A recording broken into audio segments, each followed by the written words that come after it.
नमस्कार, आप सभी का स्वागत है। आज इस वीडियो के द्वारा मैं लखनऊ के राहुल द्विवेदी द्वारा पूछा गया प्रश्न है कि उनकी शादी कब होगी और नौकरी कब लगेगी। उन्होंने अपनी बर्थ डिटेल जो भेजी है उसके हिसाब से उनका जो बर्थ चार्ट बनता है, लगन बनता है, वृष लगन का बनता है, जो आपके सामने है। लगन में गुरु हैं, चौथे भाव में केतु हैं, अष्टम भाव में शुक्र और शनि हैं और 9वें भाव में सूर्य बुध हैं, 10वें भाव में राहु हैं, 11वें भाव में चंद्रमा है और 12वें भाव में मंगल है। देखिए, आपका जन्म रेवती नक्षत्र में हुआ है, जो मूल नक्षत्र में से एक होता है।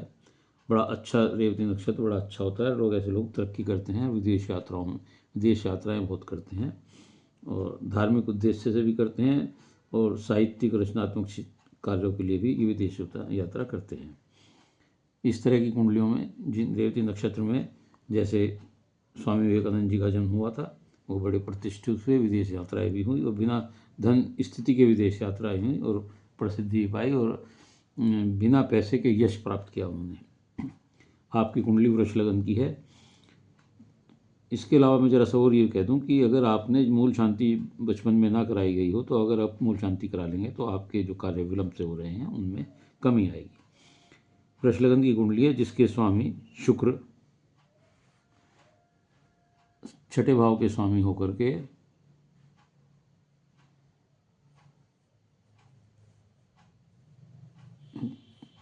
अष्टम भाव में बैठे हैं, शनि के साथ बैठे हैं और लगन को कोई खराब ग्रह नहीं देख रहा है। आप ये देखें, कोई किसी ग्रह की खराब दृष्टि लगन पर नहीं है, लेकिन लगन के घर में गुरु तथा गुरु के घर में लगन के घर में गुरु बैठे हुए हैं और गुरु के घर में शुक्र बैठे हुए हैं, यानी कि लग्नेश का अष्टम का अन्य ग्रह परिवर्तन योग है।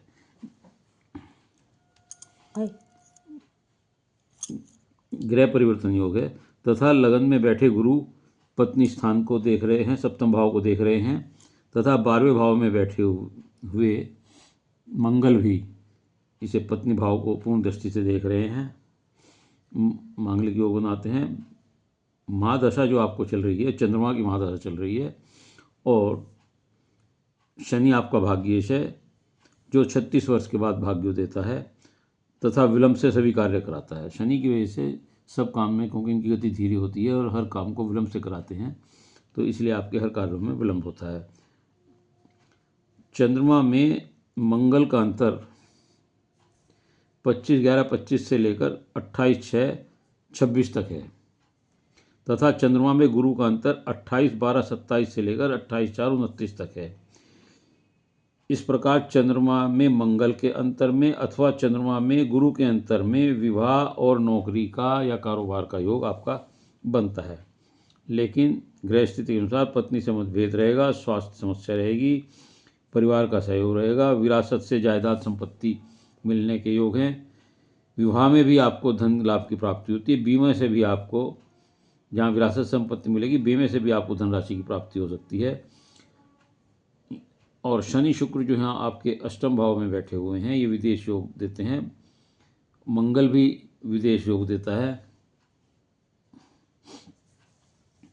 इसके अतिरिक्त जो केतु है आपका चौथे भाव में, ये भी विदेश योग देता है। 7, 8, 9 दृष्टि इसकी विदेश भाव पर है। एकांतवासी बनाता है आपको। बेवजह माता के घर में बैठे हुए बेवजह माता से झगड़ा इत्यादि बताता है। वाहन में दिक्कत आती है। शादी के बाद सुख में कमी देता है। बुध आपका यहाँ जो बैठा हुआ है, ये लाभ स्थान का स्वामी होकर के और पंचमेश होकर के भाग्य स्थान में बैठा हुआ है। सूर्य के साथ बैठा हुआ है। सूर्य सुखेश होकर भाग्य स्थान में बैठे हैं और ये बुधात्य योग बना रहे हैं। ये बड़ा अच्छा योग है। जब भाग्येश सुखेश जो है भाग्य स्थान में बैठता है तो कभी कभी वो राजनीतिक सफलता और नौकरी भी देता है। बुधात्य योग भी कारोबार में सफलता देता है।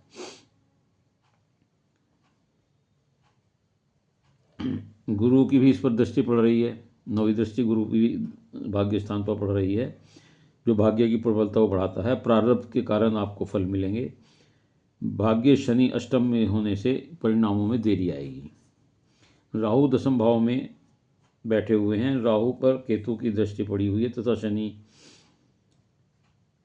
शनि जो हमारे हैं उनकी भी तीसरी दृष्टि पड़ रही है। यद्यपि उनका अपना घर है तो बहुत मेहनत से कार्य मेहनती बनाते हैं और निडर बनाते हैं, प्रसिद्धि दिलाते हैं, व्यापार में निपुणता देते हैं, धन लाभ देते हैं, लेकिन व्यापार में खतरा भी देते हैं, नुकसान होने की संभावना भी देते हैं, क्योंकि मंगल यहाँ कर्जों की स्थिति बताता है। ऐसे लोगों को विशेष रूप से मीडिया, मनोरंजन, आर्टिस्ट के सॉफ्टवेयर के क्षेत्र में या वाणी के क्षेत्र में, वकालत का क्षेत्र है, प्रोफेशनल क्षेत्र है, ऐसे कार्यों में अपना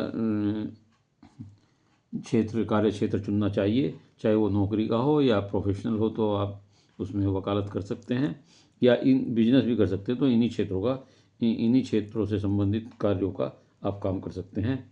कामयाबी रुकावट से के साथ मिलती है, देरी के साथ मिलती है।